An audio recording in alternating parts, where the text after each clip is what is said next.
Good morning dear students. मैं doctor Dheeraj Bagwalia, associate professor political science, government Lohia college Churu. आज अपन बात करेंगे बहुत ही महत्वपूर्ण विषय, जिसमें चर्चा करेंगे भारत में निर्वाचन से संबंधित कुछ व्यवस्थाओं की। हालांकि ये व्यवस्थाएं 1952 के प्रथम आम चुनाव से ही रही है, लेकिन समय के साथ इन व्यवस्थाओं में काफ़ी कुछ परिवर्तन देखने को मिला है। ये परिवर्तन किस प्रकार से आए और किस प्रकार से 1952 से लेकर के वर्तमान 2019 के 17वें आम चुनाव तक इनमें क्या क्या परिवर्तन आए, क्या व्यवस्थाएं नई स्थापित हुई, किस प्रकार का हमारा चुनावी सिस्टम बना, हम इन सब पर आज विचार करने जा रहे हैं। आपसे निवेदन, यदि आपने चैनल को सब्सक्राइब नहीं किया तो कृपया चैनल को सब्सक्राइब अवश्य करें। ये जो भी बातें हैं जो आज अपन करेंगे वो उन समस्त परीक्षार्थियों के लिए बहुत ही महत्वपूर्ण है जो विभिन्न प्रकार की प्रतियोगी परीक्षाओं में शामिल हो रहे हैं, चाहे वो आईएएस जैसी उच्चतम स्तर की परीक्षा हो या राजस्थान में आयोजित होने वाली अन्य निम्न स्तरीय परीक्षाएं। कैसी भी परीक्षाएं हों, समस्त प्रतियोगी परीक्षाओं के लिए बहुत ही अत्यंत महत्वपूर्ण विषय है। चलिए शुरुआत करते हैं कुछ निर्वाचन संबंधी व्यवस्थाएं। सबसे पहले बात करेंगे अपन जमानत राशि की। भारत में चाहे लोकसभा के चुनाव हो, चाहे राज्यों की विधानसभाओं के चुनाव हो, ऐसे प्रकृति के व्यक्ति जो चुनाव के प्रति गंभीर नहीं है, उनको चुनाव लड़ने से रोकने के लिए या फिर चुनाव में उम्मीदवारों की संख्या को सीमित करने के लिए एक व्यवस्था प्रथम आम चुनाव से ही चल रही है, और वो है जमानत राशि की। यानी कि चुनाव में खड़े होने वाले उम्मीदवार को एक निश्चित धनराशि जमानत के तौर पर निर्वाचन आयोग के पास या जो निर्वाचन आयोग के अधीन नीचे के जो स्तर होते हैं, जैसे कि जिला निर्वाचन अधिकारी या उसके नीचे के अधिकारी, उनके यहाँ चुनाव पर्चा दाखिल करते समय जमानत राशि जमा करवानी होती है, ताकि गंभीर प्रकृति के व्यक्ति ही चुनाव में भाग ले सके और उनकी संख्या सीमित की जा सके। लोकसभा एवं विधानसभा के लिए चुनाव लड़ने वाले उम्मीदवारों को कुछ राशि बतौर जमानत राशि जमा करवानी होती है, यानी कि कुछ राशि, और ये समय समय के साथ बदलती रही है। प्रथम आम चुनाव से लेकर के वर्तमान आम चुनाव तक इस राशि में कई प्रकार के परिवर्तन आए हैं। लोक प्रतिनिधित्व अधिनियम 2010 के अनुसार ये राशि निम्नानुसार है, यानी कि समय समय के साथ इसमें परिवर्तन किया गया। सबसे पहले लोक प्रतिनिधित्व अधिनियम जो बना था 1955 में, उसके आधार पर तय किया गया, और वर्तमान में जो संशोधन हुआ है वो संशोधन 2010 में हुआ, और 2010 के अनुसार क्या इसमें परिवर्तन किया गया है। लोकसभा चुनाव के लिए 25,000 तथा विधानसभा चुनाव के लिए 10,000, यानी कि प्रत्येक व्यक्ति जो चुनाव लड़ना चाहता है, यदि वो लोकसभा का चुनाव लड़ रहा है तो उसको 25,000 रुपये, और यदि वो विधानसभा का चुनाव लड़ रहा है तो उसको 10,000 रुपये जमानत राशि के तौर पर निर्वाचन आयोग के पास जमा करवानी होगी। अगर कोई उम्मीदवार अपनी जमानत बचाने में कामयाब हो जाता है, यानी कि जमानत का मतलब है कि प्रयुक्त किए गए वैध मतों का 1/10%, यदि किसी उम्मीदवार को प्रयोग में लाए गए वैध मतों का 1/10% मत प्राप्त हो जाते हैं, इसका मतलब कि उसने जमानत बचा ली है। इसका मतलब चाहे वो चुनाव जीता हो चाहे चुनाव हारा हो, उसको वो राशि वापस लौटा दी जाती है। लेकिन अगर किसी उम्मीदवार ने 1/10 से कम मत प्राप्त किए तो इसका मतलब उसकी जमानत जब्त हो जाएगी, और जो भी राशि उसने जमानत के तौर पर जमा कराई थी वो उसको वापस प्राप्त नहीं होगी। अनुसूचित जाति और अनुसूचित जनजाति के उम्मीदवारों के लिए ये राशि आधी होगी, यानी कि अगर कोई अनुसूचित जाति का या अनुसूचित जनजाति का व्यक्ति चुनाव लड़ता है लोकसभा चुनाव के लिए, उसकी जमानत राशि 12,500 रुपये होगी, और विधानसभा चुनाव के लिए उसकी जमानत राशि 5,000 होगी, और ये तभी वापस की जाएगी जब उसने वैध मतों का 1/10 मत प्राप्त कर लिए। चुनाव व्यय की सीमा। हर बार चुनाव लड़ने के लिए निर्वाचन आयोग के द्वारा चुनाव में खर्च होने वाली सीमा का निर्धारण किया जाता है। इसका मतलब कि कोई भी उम्मीदवार चुनाव में कितनी धनराशि खर्च कर सकता है, कितनी धनराशि व्यय कर सकता है, इस बारे में चुनाव आयोग के निश्चित प्रावधान है। वर्ष 2020 में चुनाव खर्च की सीमा का अध्ययन करने हेतु चुनाव आयोग ने एक समिति का गठन किया था। हालांकि समय समय पर चुनाव व्यय की सीमा में बढ़ोतरी की जाती रही है। क्योंकि समय के साथ जो है उपभोक्ता सूचकांक में परिवर्तन आता है, महंगाई की स्थिति में परिवर्तन आता है, तो इस कारण से चुनाव आयोग इस चुनाव व्यय में की जाने वाली सीमा का निर्धारण करता रहता है। तो इसके लिए सन 2020 में चुनाव खर्च की सीमा का अध्ययन करने के लिए निर्वाचन आयोग ने एक समिति का गठन किया था। समिति में हरीश कुमार जो सेवानिवृत्त आईएएस थे, इनको समिति का अध्यक्ष बनाया गया। आईआरएस अधिकारी उमेश सिन्हा इस समिति के महासचिव बनाए गए और चंद्रभूषण कुमार जो भारत के चुनाव आयोग में वरिष्ठ चुनाव उप आयुक्त थे, वो इसके सदस्य बनाए गए। एक प्रकार से 3 सदस्यीय समिति का निर्माण निर्वाचन आयोग ने किया। हरीश कुमार सेवानिवृत्त आईएएस की अध्यक्षता में और इसके महासचिव बनाए गए उमेश सिन्हा और चंद्रभूषण कुमार इसके सदस्य बनाए गए थे। इस समिति ने ताज़ा स्वीकृत संरचना के अनुसार लोकसभा हेतु चुनाव खर्च की अधिकतम सीमा बड़े राज्यों में 95 लाख, बड़े राज्यों में, यानी कि 2020 से प्रत्येक व्यक्ति जो लोकसभा का चुनाव लड़ रहा है वो बड़े राज्यों के संदर्भ में 95 लाख रुपए तक खर्च कर सकता है। छोटे राज्यों यथा गोवा तथा पूर्वोत्तर राज्यों में अधिकतम 54 लाख कर दी गई है। गोवा, छोटे राज्यों का मतलब है कि गोवा और जो पूर्वोत्तर के राज्य हैं जैसे कि मणिपुर, मिजोरम, मेघालय, त्रिपुरा आदि जो राज्य हैं, वहाँ पर यह खर्च की सीमा 54 लाख रुपए होगी। लोकसभा चुनाव की बात करें, बड़े राज्यों में 95 लाख और छोटे राज्यों में पूर्वोत्तर के 7 राज्य और गोवा में ये 54 लाख रुपए होगी। बाकी सभी राज्यों में 95 लाख रुपए होगी। केंद्र शासित क्षेत्र दिल्ली में चुनाव खर्च की अधिकतम सीमा 95 लाख होगी। वही केंद्र शासित क्षेत्रों में, अन्य केंद्र शासित क्षेत्रों में ये 75 लाख रुपए निर्धारित की गई। लोकसभा चुनाव की बात करें, लोकसभा चुनाव में, दिल्ली के लोकसभा चुनाव में प्रत्येक व्यक्ति जो उम्मीदवार है वो अधिकतम 95 लाख रुपए खर्च कर सकता है, जबकि अन्य जो केंद्र शासित क्षेत्र है उनमें अधिकतम 75 लाख रुपए खर्च किया जा सकता है। इसी के साथ विधानसभा चुनाव के लिए खर्च की सीमा 40 लाख रुपए कर दिया गया है। जो पूर्वोत्तर के पर्वतीय राज्य हैं उनके लिए ये सीमा 28 लाख रुपए होगी। यानी कि पूर्वोत्तर के जो 7 राज्य हैं जैसे कि अरुणाचल प्रदेश, मिजोरम, मणिपुर, मेघालय, त्रिपुरा, नागालैंड, सिक्किम आदि, इनके लिए खर्च की सीमा 28 लाख रुपए होगी और बाकी सभी राज्यों के लिए विधानसभा चुनावों के लिए ये सीमा 40 लाख रुपए होगी। दिल्ली तथा पुदुचेरी में ये सीमा अधिकतम 28 लाख होगी। यानी कि ध्यान रखिएगा, ये 2 केंद्र शासित क्षेत्र ऐसे हैं जहां पर विधानसभा है, बाकी केंद्र शासित क्षेत्रों में वर्तमान में विधानसभा नहीं है। इसलिए दिल्ली और पुदुचेरी के केंद्र शासित प्रदेशों में विधानसभा के लिए होने वाले चुनाव में चुनाव खर्च की अधिकतम सीमा 28 लाख रुपए होगी। यानी कि वहां पर यदि कोई उम्मीदवार इन चुनावों में खड़ा होता है तो वो अधिकतम 28 लाख रुपए तक खर्च कर सकता है। जो भी खर्च किया जाता है उस खर्च का पूरा ब्यौरा निश्चित समय में निर्वाचन आयोग के सामने प्रस्तुत करना पड़ता है, ताकि निर्वाचन आयोग ये देख सके कि खर्च की सीमा के भीतर ही किया गया है।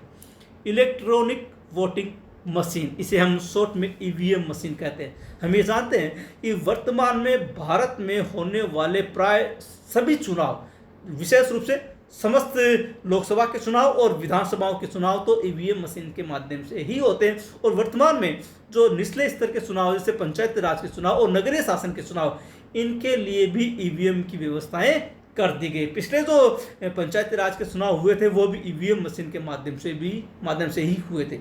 इसका मतलब कि भारत में वर्तमान में लगभग सभी चुनाव ईवीएम के माध्यम से ही होते हैं। और जो पहले जो बैलेट पेपर वाली, मतपेटी वाली जो व्यवस्थाएं थी, अब वो पूरे भारत में अतीत की वस्तु बन चुका है। सार्वजनिक क्षेत्र के 2 प्रतिष्ठानों भारत इलेक्ट्रॉनिक लिमिटेड बेंगलुरु तथा electronics Corporation of India Limited Hyderabad के सहयोग से भारत निर्वाचन आयोग ने ईवीएम, जिसे इलेक्ट्रॉनिक वोटिंग मशीन या ईवीएम कहा जाता है, की खोज तथा डिजाइनिंग की। हमें ईवीएम की बात करें तो ईवीएम का निर्माण भारतीय क्षेत्र में सार्वजनिक क्षेत्र के 2 पब्लिक प्रतिष्ठान है, 2 बड़ी कंपनी है, पब्लिक कंपनी है, जिनमें एक है भारत इलेक्ट्रॉनिक्स लिमिटेड बेंगलुरु और दूसरी है Electronics Corporation of India Limited Hyderabad. इन दोनों के सहयोग से भारतीय निर्वाचन आयोग ने ईवीएम मशीन की खोज की और इसकी डिजाइनिंग की। यानी कि इनकी देखरेख में ही भारत में ईवीएम मशीन का निर्माण हुआ है। इलेक्ट्रॉनिक वोटिंग मशीन का इस्तेमाल भारत में आम चुनाव तथा राज्य विधानसभा के चुनाव में आंशिक रूप से 1998 में शुरू हुआ। यानी कि सबसे पहले ईवीएम यानी कि इलेक्ट्रॉनिक वोटिंग मशीन का इस्तेमाल भारत में 1998 में शुरू हुआ आंशिक रूप में। हम ये नहीं कहेंगे कि पूरे भारत में, एक बार प्रायोगिक तौर पर 1998 के आम चुनाव में और राज्य विधानसभाओं के चुनाव में कुछ स्तर पर ईवीएम का प्रयोग किया गया, ये देखने के लिए कि क्या ईवीएम के माध्यम से चुनाव कामयाब है। 1999 के गोवा विधानसभा के चुनाव में पूरे राज्य में इलेक्ट्रॉनिक वोटिंग मशीन का इस्तेमाल किया गया। सबसे पहले पूरे राज्य में एक साथ गोवा के आम चुनाव में, गोवा की विधानसभा के आम चुनाव में इसका प्रयोग किया गया सन 1999 में। 1999 में गोवा विधानसभा की समस्त सीटों पर चुनाव ईवीएम के माध्यम से हुए तथा 2004 से इसका पूर्ण इस्तेमाल हो रहा है। यानी कि 2004 के पश्चात भारत में होने वाले समस्त प्रकार के चुनाव, जिसमें लोकसभा के चुनाव और राज्यों की विधानसभाओं के जो चुनाव है वो ईवीएम के माध्यम से ही हो रहे हैं। सबसे पहले इस्तेमाल 1998 में आंशिक रूप में किया गया था कुछ विधानसभा के और लोकसभा के क्षेत्रों में। उसके पश्चात 1999 के गोवा की समस्त विधानसभा सीटों पर ईवीएम से चुनाव करवाए गए और 2004 से लोकसभा के और विधानसभाओं के समस्त चुनाव ईवीएम के माध्यम से ही हो रहे हैं। इलेक्ट्रॉनिक वोटिंग मशीन यानी कि ईवीएम की विशेषताएं यह है छेड़छाड़ मुक्तता संचालन में सरल है। यानी कि इसमें किसी भी प्रकार की छेड़छाड़ नहीं की जा सकती और इसका इस्तेमाल करना इतना आसान है कि हर कोई व्यक्ति आसानी से इसका प्रयोग कर सकता है। नियंत्रण इकाई के कामों को नियंत्रित करने वाले प्रोग्राम एक बार बनाने योग्य आधार पर माइक्रोचिप से नष्ट कर दिया जाता है। नष्ट होने के बाद इसे पढ़ा नहीं जा सकता, इसकी कॉपी नहीं हो सकती या कोई बदलाव नहीं हो सकता। ये जो ईवीएम है ये एक चिप के माध्यम से कार्य करते हैं।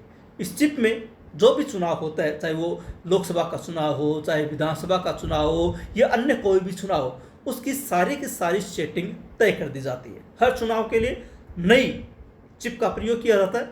जब भी चुनाव करवाने होते हैं चिप को उस चुनाव के हिसाब से सेट किया जाता है। सेट करने के पश्चात उसको उसमें इंस्टॉल कर दिया जाता है और जब चुनाव संपन्न हो जाता है, चुनाव संपन्न होने के पश्चात इस माइक्रोचिप को नष्ट कर दिया जाता है और नष्ट करने के पश्चात इसमें कुछ भी नहीं हो सकता। अगर एक बार माइक्रोचिप को नष्ट कर दिया गया तो नष्ट होने के पश्चात इसमें जो भी चीज़ें हैं उसको किसी भी सूरत में पढ़ा नहीं जा सकता, कैसे भी इसको रिकवर नहीं किया जा सकता, इसकी कॉपी भी नहीं हो सकती और इसमें किसी भी प्रकार का परिवर्तन नहीं किया जा सकता। यानी कि एक बार अगर चिप को नष्ट कर दिया गया उसके पश्चात हमें उससे किसी भी प्रकार का कोई भी आंकड़ा प्राप्त नहीं हो सकता।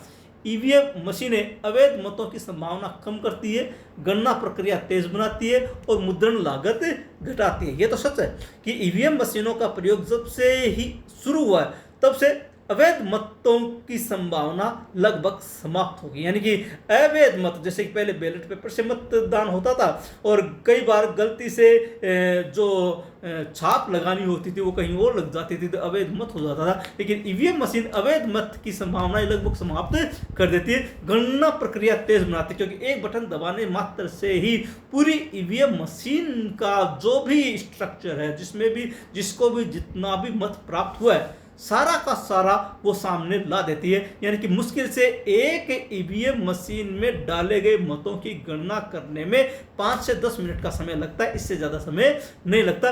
और मुद्रण लागत घटाती है, क्योंकि बैलेट पेपर से बहुत बड़ी मात्रा में बैलेट पेपर छपवाने पड़ते थे, मुद्रण लागत बहुत ज़्यादा आती थी, वो इसमें किसी भी प्रकार की लागत नहीं आती है।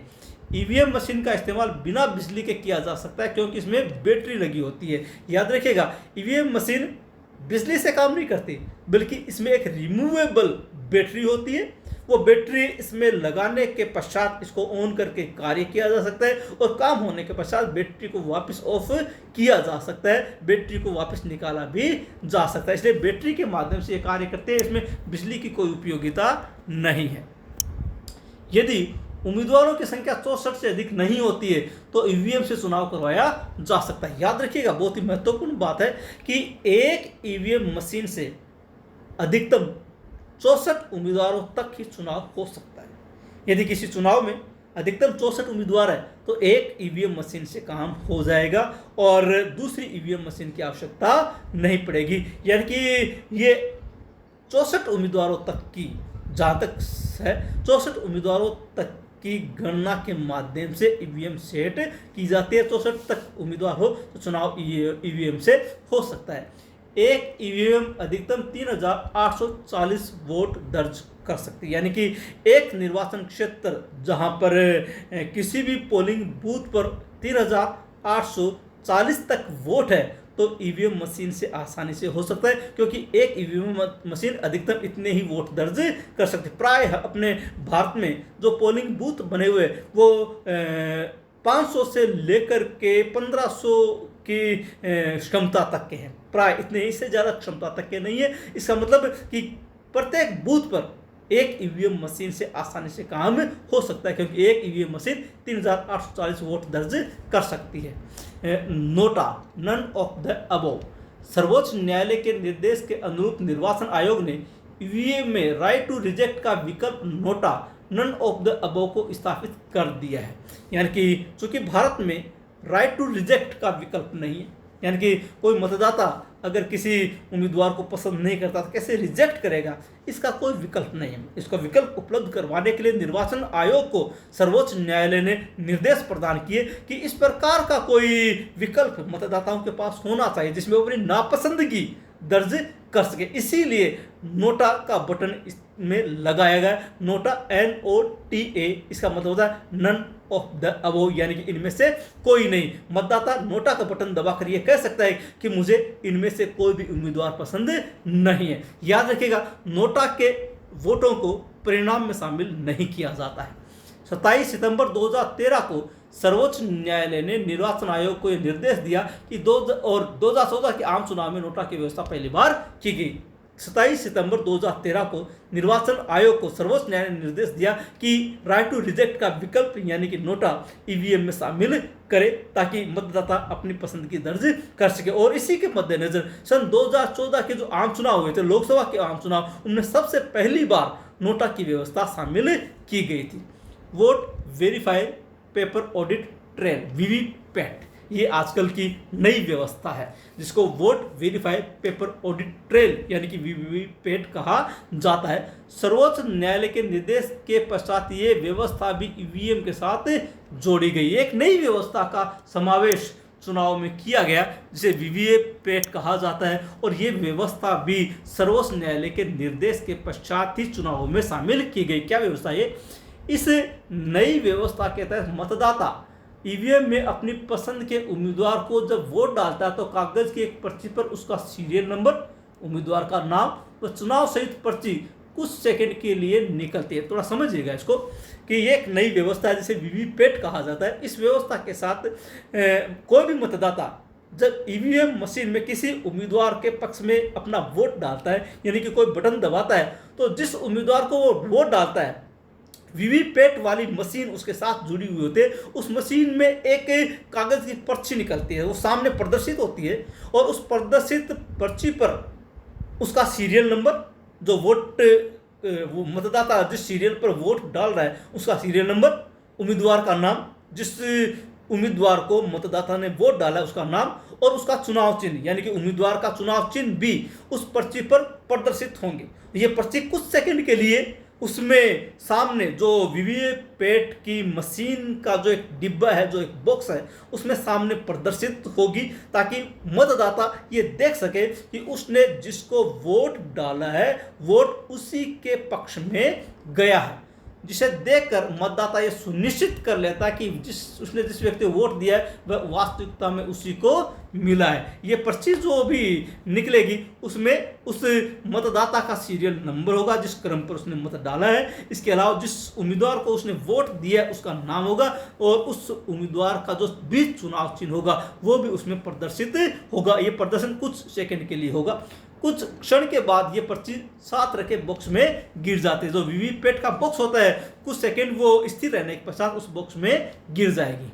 सबसे पहले वीवीपैट मशीन का प्रयोग सितंबर 2013 में नोक्सेन विधानसभा क्षेत्र नागालैंड चुनाव में किया गया था। सितंबर 2013 में ही सर्वोच्च न्यायालय ने निर्वाचन आयोग को ये दिशा निर्देश दिए थे कि वीवीपैट मशीन का प्रयोग भी चुनाव में किया जाना चाहिए।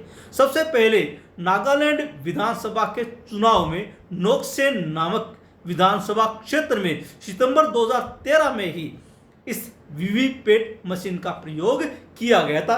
इसके बाद 2013 में ही मिजोरम विधानसभा की 40 में से 10 सीटों पर वीवीपैट मशीन का प्रयोग किया गया। उसके पश्चात एक अगले चुनाव के रूप में जो 2013 में ही हुए थे मिजोरम विधानसभा के चुनाव में, उसमें कुल 40 सीटों में से 10 विधानसभा सीटों पर वीवीपैट मशीन का प्रयोग किया गया था। इसके बाद 2014 के लोकसभा आम चुनाव में पायलट प्रोजेक्ट के तहत 8 लोकसभा क्षेत्रों में इसका प्रयोग किया गया। यानी कि सबसे पहले नागालैंड की विधानसभा चुनाव में नोक्सेन विधानसभा क्षेत्र में, उसके पश्चात 2013 में ही मिजोरम विधानसभा की 10 सीटों पर वीवीपैट मशीन का प्रयोग किया गया।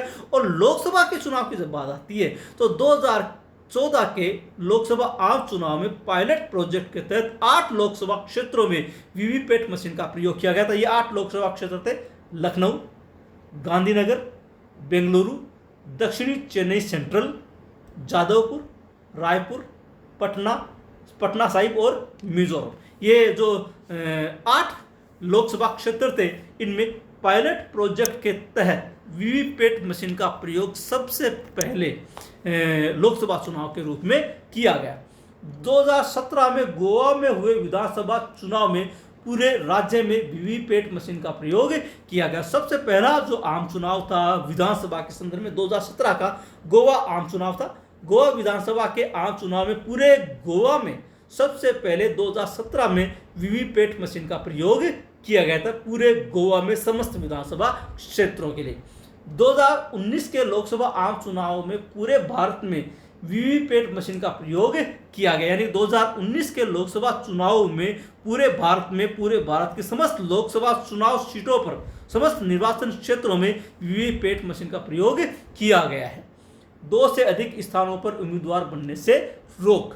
निर्वाचन आयोग ने निर्वाचन प्रक्रिया में सुधार लाते हुए वर्ष 1996 से यह व्यवस्था दी है कि कोई भी उम्मीदवार मात्र 2 स्थानों से ही नामांकन पत्र दाखिल कर सकता है। इससे पहले कोई उम्मीदवार अनेक स्थानों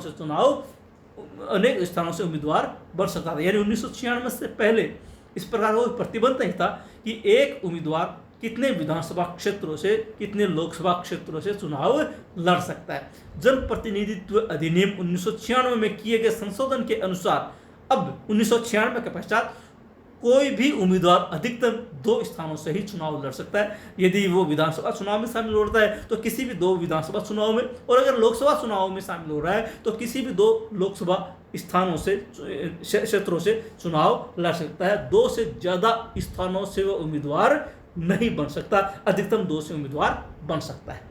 चुनाव प्रचार के समय में कमी। निर्वाचन आयोग ने एक व्यवस्था के तहत नाम वापसी की अंतिम तिथि तथा मतदान की तिथि के मध्य चुनाव प्रचार के लिए 20 दिन के समय को घटाकर 14 दिन कर दिया गया। पहले किसी भी उम्मीदवार को चुनाव प्रचार के लिए 20 दिन मिलते थे। ये 20 दिन होता था। निर्वाचन के लिए पर्चा भरने के पश्चात जो मतदान, चुनाव से नाम वापसी का जो समय होता था, नाम वापसी की जो तारीख होती थी, उस तारीख से लेकर के चुनाव होने की तारीख के बीच में 20 दिन का समय होता था। अब नाम वापसी की तारीख से लेकर चुनाव होने तक का समय घटाकर 14 दिन कर दिया गया। यानी 2 सप्ताह का ही समय उम्मीदवार को अपने चुनाव प्रचार के लिए प्राप्त होता है। 14 दिन प्रचार की सीमा तय कर दी है। प्रतिनिधि द्वारा मतदान की व्यवस्था। निर्वाचन आयोग ने वर्ष 2003 में किए गए संशोधन के माध्यम से सशस्त्र सेवाओं एवं सुरक्षा बलों से संबंधित उन कर्मचारियों के लिए प्रतिनिधि के माध्यम से मत देने का विकल्प प्रदान किए जिनके लिए सैन्य अधिनियम लागू होता है। याद रखिएगा, ये केवल और केवल उन लोगों के लिए लागू है जो भारत की सशस्त्र सेवाओं में, यानी कि भारत की थल सेना में, नौसेना में या वायुसेना में, या पर सुरक्षा बल, जो सुरक्षा बल है विशेष रूप से जैसे सीआरपीएफ वगैरह है, औद्योगिक सुरक्षा बल वगैरह है, इनमें यदि कोई व्यक्ति कार्यरत है और उनके ऊपर सैन्य अधिनियम लागू होता है, सिर्फ सैन्य अधिनियम जिनके ऊपर लागू होता है, उन उम्मीदवारों को 2003 के पश्चात स्वयं के उपस्थित नहीं होने पर अपने प्रतिनिधि के माध्यम से मतदान करने का अधिकार प्रदान किया। यानी कि वो अगर चुनाव में खुद उपस्थित होकर मतदान नहीं कर सकता, मान लीजिए वो इस प्रकार की व्यवस्था में नहीं है, मान लीजिए वो कहीं दूरस्थ पदस्थापित है और चुनाव में वोट डालने के लिए आने की स्थिति में नहीं है, तो ऐसी स्थिति में अपने प्रतिनिधि के माध्यम से वोट डाल सकता है। इस प्रकार के केंद्रीय बलों के कर्मचारी एक निर्धारित प्रपत्र के माध्यम से अपने प्रतिनिधि द्वारा मत डाल सकते हैं। इनको एक निर्धारित प्रपत्र बनना होगा, उस प्रपत्र के पश्चात जिस व्यक्ति को वो अपना प्रतिनिधि बनाता है उस व्यक्ति को वह चुनाव क्षेत्र में भेजकर अपना मत डाल सकता है। ये व्यवस्था 2003 के पश्चात सिर्फ और सिर्फ सशस्त्र सेवाओं और सुरक्षा बलों में कार्यरत कर्मचारियों को प्रदान की गई। ये कुछ ऐसी व्यवस्थाएं हैं जो हमारी निर्वाचन व्यवस्था में विद्यमान है, जिनमें समय के साथ कुछ परिवर्तन होता रहा है। आशा है आपको वीडियो पसंद आया होगा। कहीं पर कोई कंफ्यूजन हो तो कमेंट बॉक्स में जाकर लिखें, और पुनः निवेदन, यदि आपने चैनल को सब्सक्राइब नहीं किया तो कृपया चैनल को सब्सक्राइब अवश्य करें। मिलते हैं अगले वीडियो में नए टॉपिक के साथ, तब तक के लिए धन्यवाद।